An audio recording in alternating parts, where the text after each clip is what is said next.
defunding the police change their minds. We saw last month 2 of those Democrat lawmakers being carjacked, fortunately okay, one in Philly, one in Chicago. And now we see Cori Bush, liberal Democrat from St. Louis, Missouri, saying on Twitter that her car was hit with bullets. Her car was shot. No one was in it, fortunately. But will these lawmakers change their tune? The harsh truth is we need these lawmakers to be victims. We need them to understand when the worst situation possible hits them. And then they could turn around and say, wow, maybe this is an issue. Maybe I need to wake up tomorrow and do my job and start changing things for the better. That's how it's going to happen. That's New York Police Department Sergeant Joseph Imperatrice, and he's also founder of Blue Lives Matter in New York City. And apparently he is fed up with all of this defund the police talk. And maybe the only way that these Democratic lib lawmakers can find themselves out of this bad argument is if they find themselves at the end or victims of some violent crime. Now, he wasn't done there. He continued on. Let's listen more. And I'm not praying that any of these people get hurt or harmed, but they need to see it firsthand how bad the streets really are. Joe, we of course would never wish any harm whatsoever on any American, let alone a politician that we disagreed with. But in the instances, we did see 2 instances of carjacking where fortunately everyone was okay. Maybe it will change our minds. Who knows? I believe that anchor there is Griff Jenkins. I apologize if I have his name wrong, but I think that was Griff Jenkins who then noticed bit of the violent rhetoric that was getting pushed around by this peace officer when he said they need to be victims before we find out, and he need to try to clean it up a little bit. But then again, I'm not praying for it, but let's do that anyway. That was something that Cori Bush, who was one of the subjects of their conversation, then noticed and tweeted in response. This, the harsh truth is we need these lawmakers to be victims. She is quoting Imperatrice there. I'm not praying that any of these people get hurt or harmed, but, in all capitals, but, now this is Cori talking, Fox News is literally out here advocating for me to face violence. I'm just gonna keep working to get justice. Y'all stay mad and be blessed. So, we're gonna get to a lot of the holes in that guy's argument, but first, I wanna just bring up the fact that for some reason, why is it that people who are supposed to be fighting crime or limiting violence, as they preach that they do, are instead asking for it to be carried out on certain people? It's almost like they want to pick and choose who they would like to protect or who they'd like to see be the victims of these things, just so it can propel them. Maybe they can get some more funding. Maybe they can continue to play with more old army weapons to roll through American streets. I'm not sure what the motivation is outside of just pure power. Maybe I'm missing something. What do you guys think? I mean, so the police officer that they had on that segment, if you if you ignore the mild violence advocacy that he's doing, and you try to get a sense of what he actually wants, he's really bad at articulating what he really wants. It's almost like he doesn't really have a plan. He's just trying to ruffle feathers. He's sort of saying, okay, people need to be made safe. Made safe. How? Like how is he proposing that cities become safer? My second thing is, the conservative stereotype that is false is that urban areas are these crime-ridden cesspools, but it's also the stereotype that urban areas vote for Democrats. So aren't we already victims of crimes by that logic? Like, don't we already live in the crime-ridden cesspools? We should already know. Make it make sense. I don't understand. Totally. It did. Yeah, the other thing, and I totally agree with what you said, is that like defund the police at this point, which I guess is it wasn't a very popular term. It wasn't the right messaging, or however you want to put it. It wasn't about it's not the same as saying abolish the police. The idea was that you were going to reappropriate funds that are being like an overbloated police budget that has militarized weaponry that apparently is getting bad outcomes both for police officers and the citizens. Why not redirect some of that money into programs that are actually going to help people? Programs that will involve, say, counselors who arrive for checkups or stuff like that. On top of which, do you need to be an empath to understand that like someone is suffering? That's a bad thing. I don't get what's the logical conclusion to that? Every single person has to live in abject poverty before they can look at that and be like, that's probably not a good thing. That doesn't produce the outcomes we want in society. Now, a hate crime, by the way, is that even a real category of crime? How is it different from a crime? But it is, apparently. And it now includes something called discrimination based on gender identity. Well, no one can quite agree on what that is, but it's a crime. Dude makes millions of dollars, has an entire staff of producers, and doesn't know what any word means and can't find out. But after all, he's talking about things that people study and work in that area. He never actually manages to book any of those people. I guess Alex Berenson took all of the spots on his show. Weird how that works.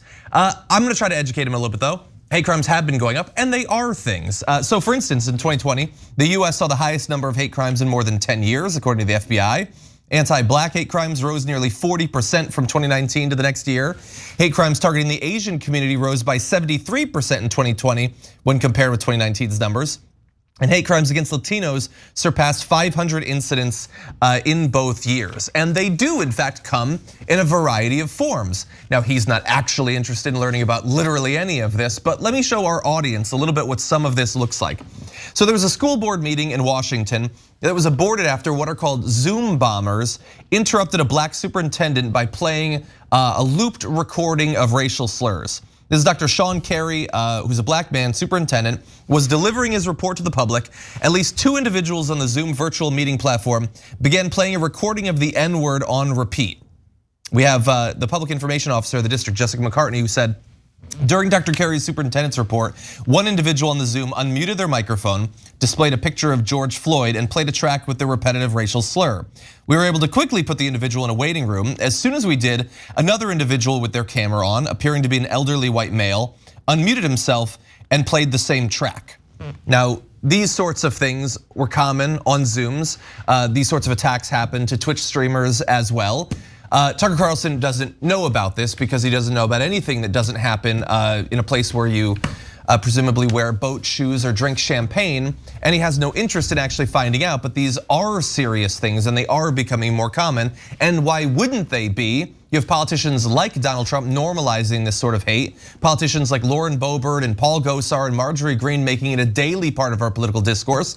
And then you have cable hosts with audiences in the literal millions spending their entire broadcast normalizing concepts like the Great Replacement theory and telling people that hate crimes aren't anything they need to worry about. Yeah. What do you all think? So first on the comment about the crimes, he's like, how is this a different crime? Well, how's any crime a different crime? Like, oh, murder. Now that a crime, well, we already have crime. Why do we need murder? Why is that a different crime? Because there's lots of different crimes and that's one of them. What a weird thing to say, but it's sophistry. But he knows, and unfortunately he's correct, that his audience is not that bright. So he just has to say it in a way like, oh, isn't that weird? Like, oh, now people, I guess, like chocolate ice cream. And people go, oh yeah, that's so weird. Why do they like it? That's so crazy, right? And so now, look, hate crimes though can be complicated, and I'm really curious as to Charles' opinion on this, because look, some are obvious. Somebody's getting beat down, and then racial slurs are used, and they're being beat down because they're a certain race, ethnicity, etc. That's a hate crime. So that Zoom call. Now, if you just shout the N-word to someone, that is not a crime. But if you do cross burning on their lawn, that is a crime, right? And this Zoom call, well, it's somewhere in the middle. So Charles, you're a civil rights attorney and former prosecutor. What do you think?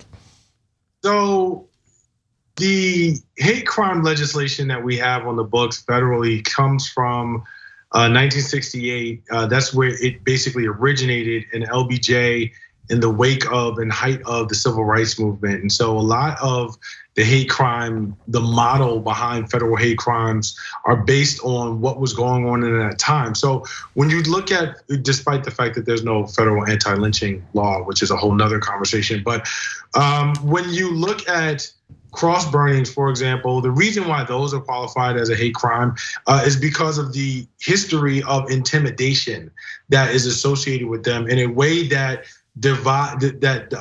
deprives a particular group of their civil rights based off of their inclusion in a protected class. That is the legal framework of how hate crimes actually operates and how hate crime legislation operates. Now, the question is going to become, in a case like this, with respect to the recording, does that rise to the level of intimidation in such a way that it would deprive the speaker or some attendee of their federally protected civil rights on the basis of a protected class, their membership in a protected class, in this case, race? I think an argument can be made in that respect. I don't know how hard you would push as a prosecutor, but that is the framework that you have to apply in order to get to a conviction in a case like this. As far as Tucker is concerned, as you said, Cenk, He knows good and well what he's doing. He knows good and well who he's talking to, and he knows good and well the answers to the questions that he purports to be so confused about.